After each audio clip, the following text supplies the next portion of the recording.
Now, The Art Lewis Show on News Radio 790 WSGW.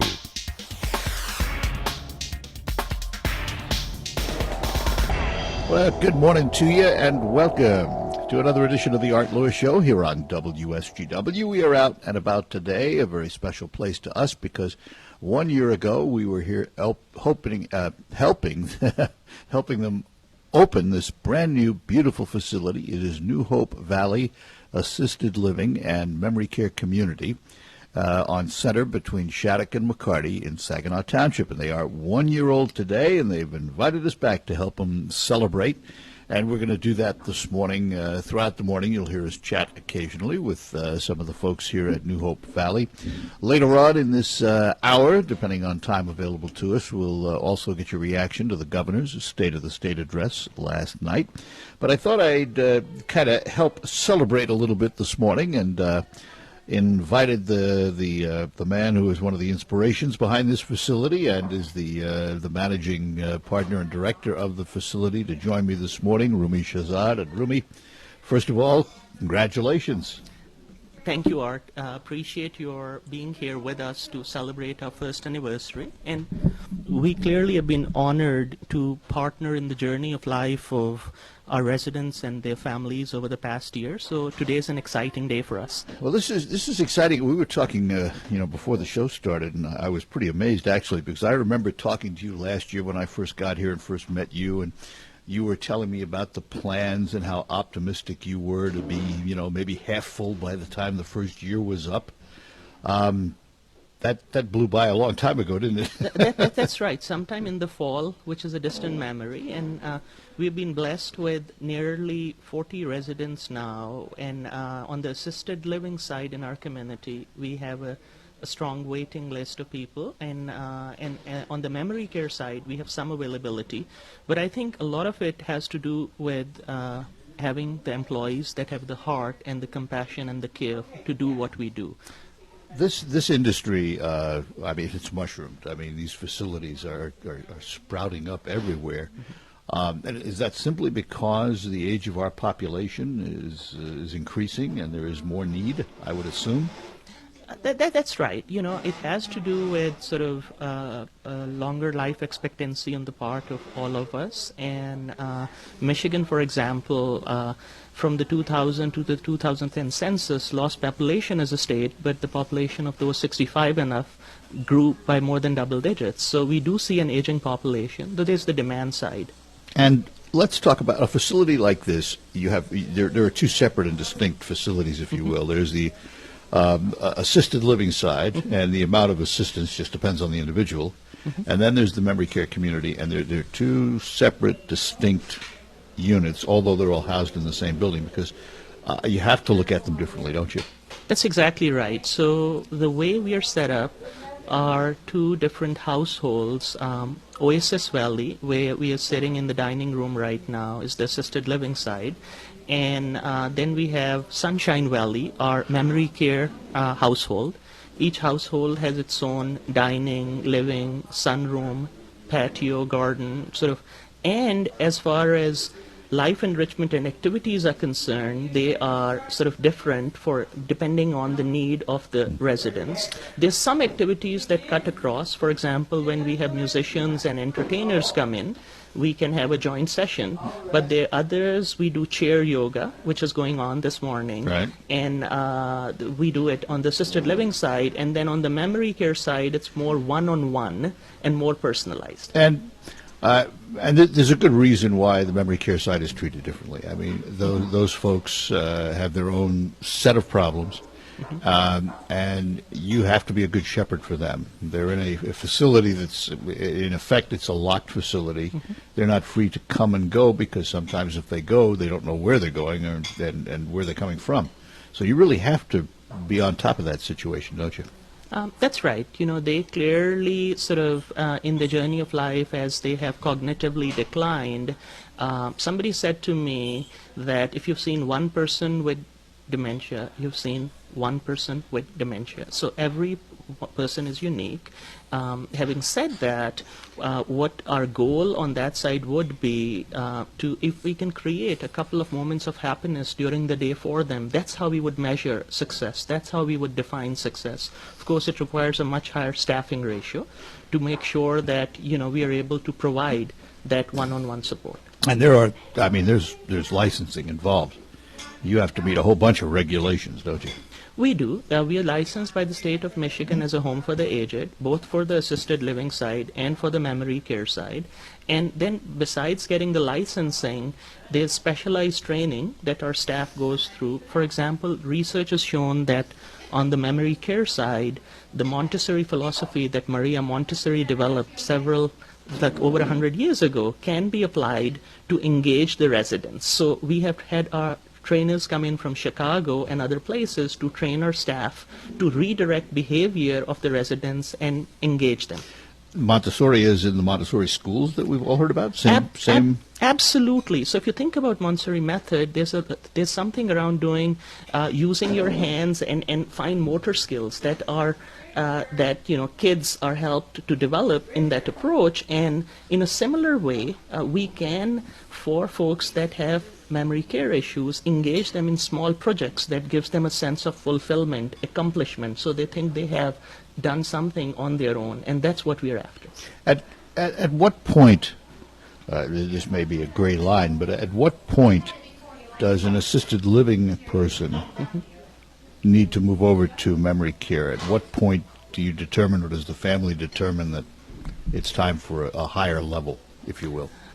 Yeah, Art, that's the $100 million question, right? A lot of families think about it, struggle with that question, and we have had, since we have opened, a couple of family members themselves come to us if they have observed their loved ones cognitively deteriorate, saying to us that, Rumi, we think they are ready to be on that side. Sometimes there can be markers around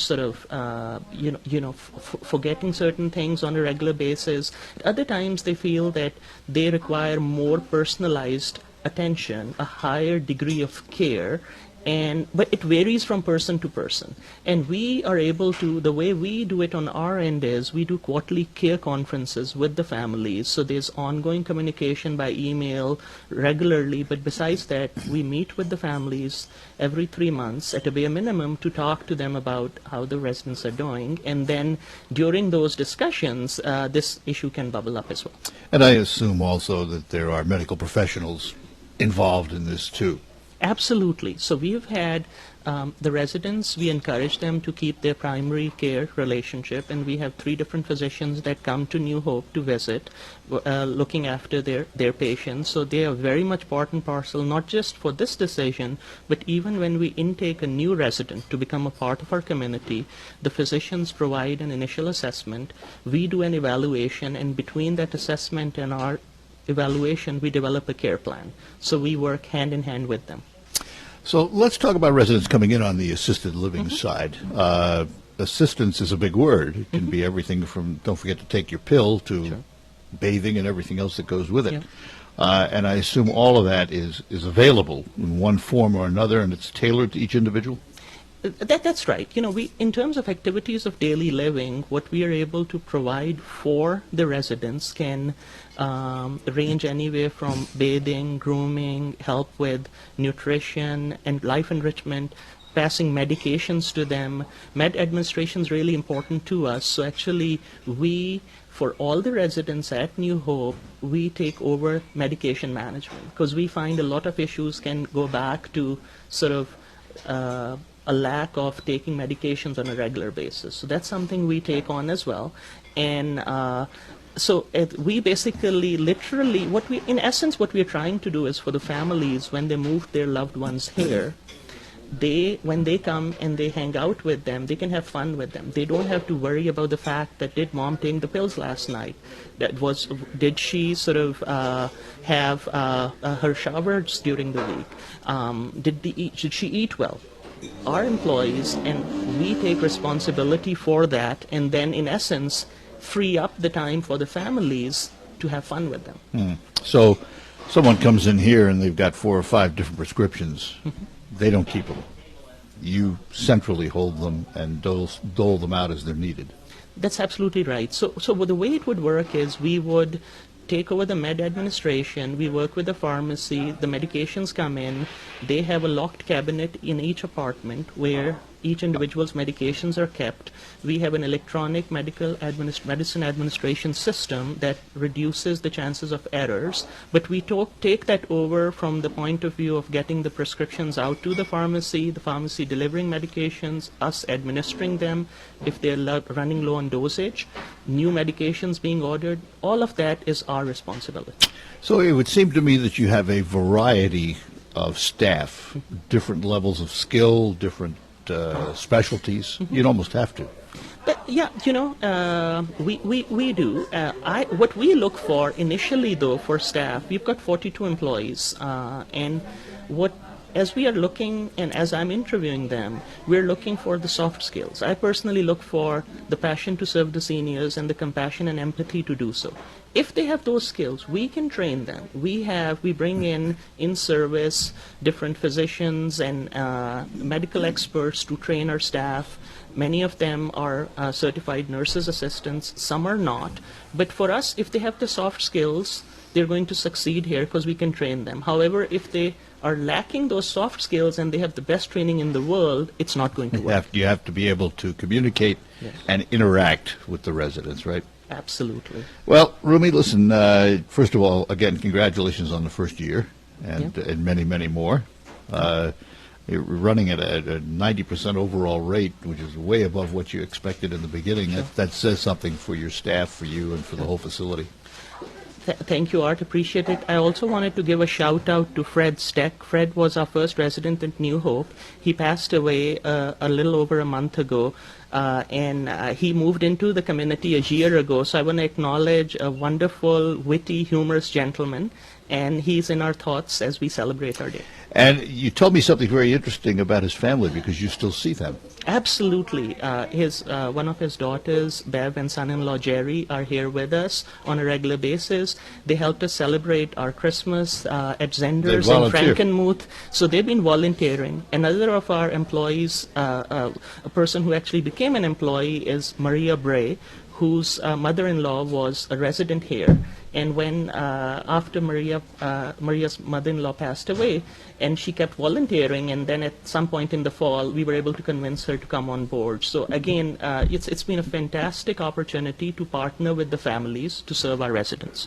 Well, Rumi, thanks for spending a few minutes with us this morning. We appreciate it. Thank Rumi you, Shahzad here at New Hope Valley Assisted Living and Memory Care Community, and it's located on Center between Shattuck and McCarty in Saginaw Township. And if you have any questions, you can always give them a call. Tell me what the phone number is before you leave me here. What's the phone number?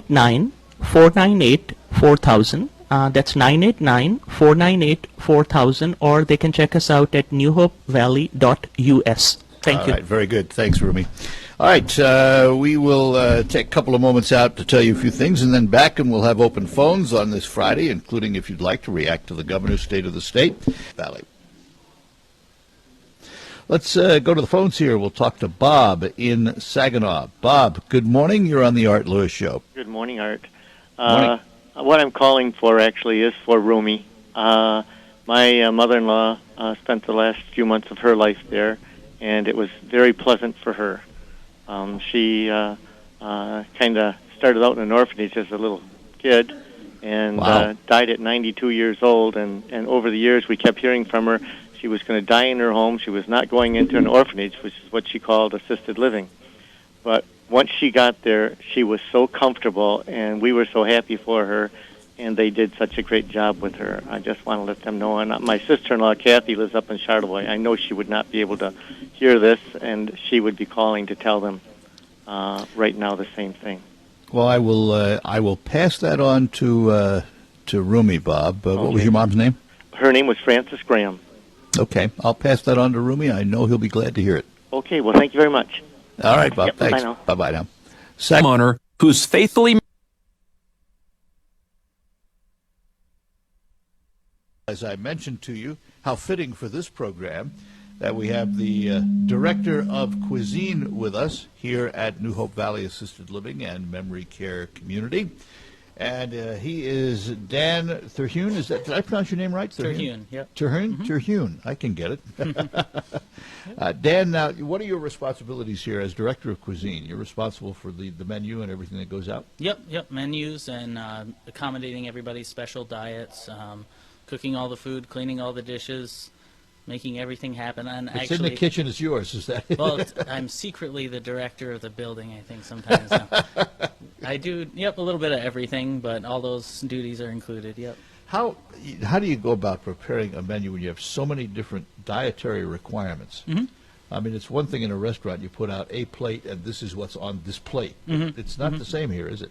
No, we try to make sure that everything that goes out accommodates the masses, low sodium, low sugar overall. And then any real special requirements, we just make up just like a restaurant. We'll make up an individual plate. What's the trick to cooking low sodium?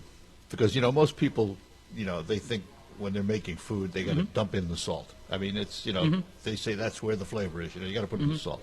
You don't, do you, to get good flavor? No, and you need, there's several stages, several steps in the process. A little bit of salt during the cooking goes a lot further than a lot of salt at the table. Oh, that's so true. Along with things like citrus and herbs, you can really brighten the flavor and make more of an impact with your dish without having to add all the salt. And you don't lose all the healthiness of the food you're cooking, right? Mm-hmm. Yep. Is there a favorite among, when you cook at an establishment like this, is there a favorite meal these folks really look forward to? I think overall just things that they've eaten over the years, the same things that familiarity in food, isn't it? Yep. It really is. Yep. So, you stay with the tried and true, you can't go wrong. No. You really can't. Very good. Well, listen, I'm glad you stopped by. What's on the menu today? Today we've got baked tilapia and baked chicken. It's Friday. It's Friday, so you get fish or chicken, huh? And you get choices. Yeah, and we've got an alternate menu as well. If there's something that you don't want, we've got multiple choices that you can have at any meal. Very good. Well, thanks for stopping by, Dan. Thank you. Dan Terhune, he is the cuisine director here at New Hope Valley Assisted Living and Memory Care Community. They're located on center between Shattuck and McCarty here in Saginaw Township. And you can always call them at 498-4000 for more information, or you can find them online, too. We'll tell you more about that as we go on. Dan, thanks a lot. Thank you. All right, listen to the Mrs. Saginaw Bay City, 7.5 onion in the margarine. Add the soup, mushrooms, milk, and basil. All right. All right, I'll get that up. I'll try and find it here in just a couple of minutes. But we're going to take a moment now to talk to Kim. Is it Kylie? Did I get it right? It's Killy. It's Killy. I thought I looked at two L's and I said, it can't be Kylie. It's got to be Killy. Kim, you do what here? I'm the administrator here at New Hope Valley. And your functions are? In charge of basically everything that happens here, from bringing the residents in, to making sure their care plans are done, to housekeeping, food, everything. Day-to-day operations, basically, yeah. right? And you take care of all of that. 1 year old. 1 year old, yeah. Far exceeded expectations, didn't it? I mean, in terms of your occupancy right now, it's unbelievable. For us it is, maybe not for some of the partners or whatever, but yeah, memory care is always the hardest to fill, but we're even, we're doing very well in that area too. We've, And the memory care unit is a specialized care, isn't it? It is. It's very specialized. It's unique as far as it's so much individual care plans. Their needs are so individualized that each person is different. So and everyone so is tailored to the individual. Everything you do really is tailored. Even on the assisted living side, their care is taken and taken seriously and tailored to their needs. Some people need more than others, right?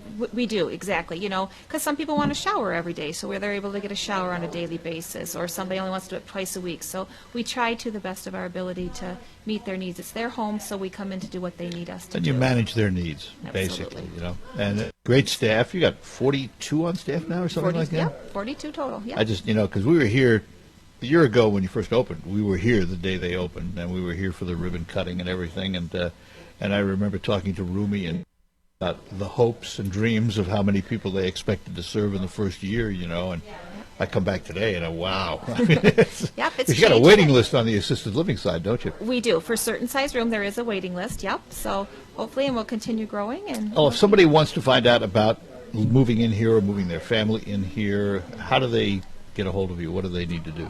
They can give us a call at our number and ask for, my name is Kim from New Hope, or they can go up to the website at newhopevalley.us, and we're out there also. newhopevalley.us, not .com, folks. newhopevalley.us. Yeah. Place to go. Thank you so much. Kim, thanks. Kim Killey, who is the administrator here at New Hope Valley. We thank her very much for stopping by. We're going to take a break and then come back, and we'll, in the meantime, try and find the summer sausage recipe for Marie. We'll do that when we return.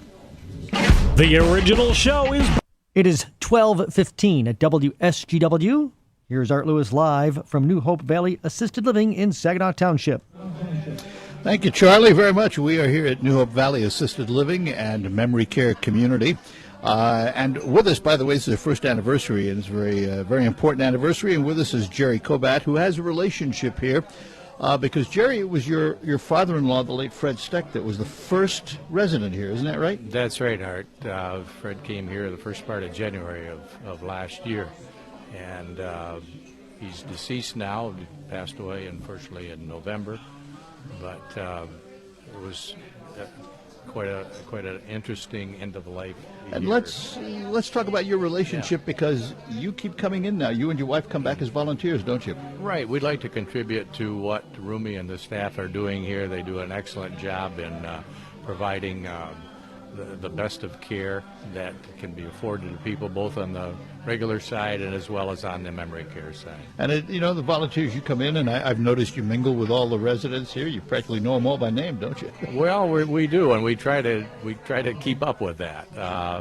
The people, really would like to visit about old times, and I'd like to do it with them. So. Very good. Well, Jerry, we thank you for coming in today, spending time. We thank you for volunteering here. It's really a fabulous facility. We watched it grow, because we remember when Fred was here, the first resident, and right. there were 3 or 4, and Rumi said, well, if I get to 50% in the first year, I'm doing well.